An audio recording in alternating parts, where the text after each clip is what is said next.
Chhatrapati Shivaji welfare association సభ్యులు మాట్లాడుతూ ఈరోజు మా మహంకాళి నగర్లోని అభయాంజనేయ స్వామి సాయిబాబా టెంపుల్ ఆవరణలో కబ్జా చేయాలని అంజలి అనే లేడీ డాన్ తన అనుచరులతో వచ్చి గుడిసె వేస్తుంటే స్థానిక మహిళలకు ఆమెకు గొడవ జరిగిందని తెలిపారు.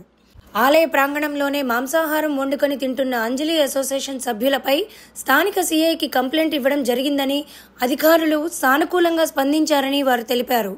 గుడికి వచ్చిన వారిని దూషించుకుంటూ భక్తులపై రాళ్లు రువ్వుతూ వారిని భయభ్రాంతులకు గురి చేస్తున్నారని వారు ఆవేదన వ్యక్తం చేస్తున్నారు.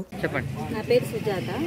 గుళ్ళోకి వచ్చి ఒక లేడీ బాగా న్యూసెన్స్ చేస్తుంది. రోజు గుళ్ళో టెంట్ వేయడము, నాన్ వెజ్ వండుకొని తినడము, ఆడవాళ్ళు వెళ్తే ఫోటోలు తీసి మగవాళ్ళని బట్టలు చింపుకొని విచిత్రంగా చేస్తుంది ఆమె. అందుకని మేము ఈరోజు తరిమి కొట్టాము ఆమెని. వెళ్ళిపోయింది. ఇప్పుడు మేము పిఎస్కి వచ్చి కంప్లైంట్ ఇచ్చాము. ఇక్కడ పోలీసులు కూడా అందరూ మాకు యాక్సెప్ట్ చేశారు. మా గుడి స్థలము మేమందరం కాలనీ వాసులం అందరం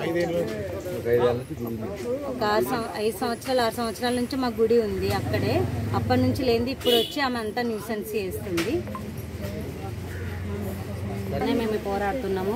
ఇంత దూరం వచ్చినాము. పొద్దున్న లేచి పిల్లలకు వండి పెట్టలేక మేము రోడ్ల మీద తిరుగుతున్నాం. మా గుడి మాకు కావాలి, మాకు న్యాయం జరగాలి. మేము ఇదే కోరుతున్నాం. అంజలి అనే డాన్ లేడీ కబ్జా చేస్తుంది. దెబ్బలు కూడా తాకినాయి, రక్తాలు కారుతున్నాయి. మహంకాళి నగర్ ఫేజ్ 2 నివాసితులము. శ్రీ ఛత్రపతి శివాజీ వెల్ఫేర్ అసోసియేషన్ మాది.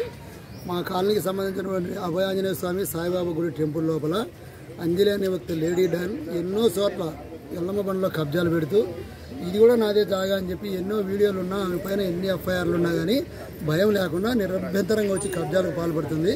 ఆమె పైన చర్య తీసుకోవాలని చెప్పి మన స్థానిక సిఐ గారికి మేము ఫిర్యాదు చేయడం జరిగింది. తప్పకుండా చర్య తీసుకుంటానన్నాడు. సిఐ గారు మాత్రం ఆ విషయంలో కాలనీకి సపోర్ట్ చేస్తానని చెప్పి పదే చెప్పడం జరిగింది. ఈరోజు ఉదయం ఆ గుడిలోకి వచ్చిన భక్తులను ఆమె ఆంజనేయ స్వామి గుడి మంగళవారం పూట కదా అని ఆంజనేయ స్వామి గుడికి వస్తే భక్తులకు వీడియో తీస్తూ భయప్రాంతాలు గురి చేస్తుంటే ఏందమ్మా అని చెప్పి జనాలందరూ ఆడవాళ్ళు అడిగినప్పుడు వాళ్ళ మీదకి రాళ్లతో విసిరి కొట్టడము, కర్రలతో కొట్టడము, అడిగిన మొగాళ్ళందరినీ వీడియోలు తీస్తూ విశ్వ ప్రయత్నంగా పెట్రోల్ పోసి అంటబెట్టుకుంటా నా ఇష్టమైనట్టు చేస్తా, మీరు ఎట్లా పోతారో మీ కాలనీని నాశనం చేస్తా అని చెప్పి భయభ్రాంతం గురి చేస్తుంది. అట్లాంటి దానిపై చర్య తీసుకోవాలని చెప్పి సిఐ గారికి ఫిర్యాదు చేశాం. ఖచ్చితంగా చర్య తీసుకుంటారన్నాడు.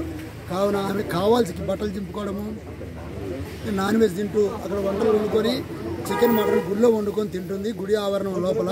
అదేమంటే నాకు అసద్ పటేల్ రాపించిండు, ఆయన రాపించిండు, ఈయన రాపించిండు అంటూ ఎటువంటి రిజిస్ట్రేషన్ పత్రాలు లేకుండా మేము గుడి స్థలంలో ఉన్నటువంటి గుడి ఆవరణంలో కాంపౌండ్ వాళ్ళ లోపల ఆమె కబ్జా చేయడానికి ప్రయత్నం చేస్తుంటే స్థానికులందరూ పొద్దునెళ్ళి అడ్డుకోవడం జరిగింది.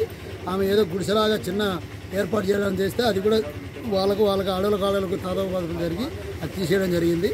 కావున దీని విషయంలో ఇక మీద కూడా జిహెచ్ఎంసీ అధికారులను ఎంఆర్ఓ అధికారులను కలిసి ఫిర్యాదు చేసి మా గుడి ఆవరణకు సంబంధించిన హక్కులు పూర్తిగా కల్పించుకుంటామని చెప్పి మేమందరం మీడియా తెలియజేస్తున్నాం. మీరు కూడా మా కాలనీకి సపోర్ట్గా ఉంటూ మా కాలనీకి సంబంధించిన గుడిని కాపాడతారని చెప్పి మీడియా ప్రతినిధులు పేరున వేరుకుంటున్నాం.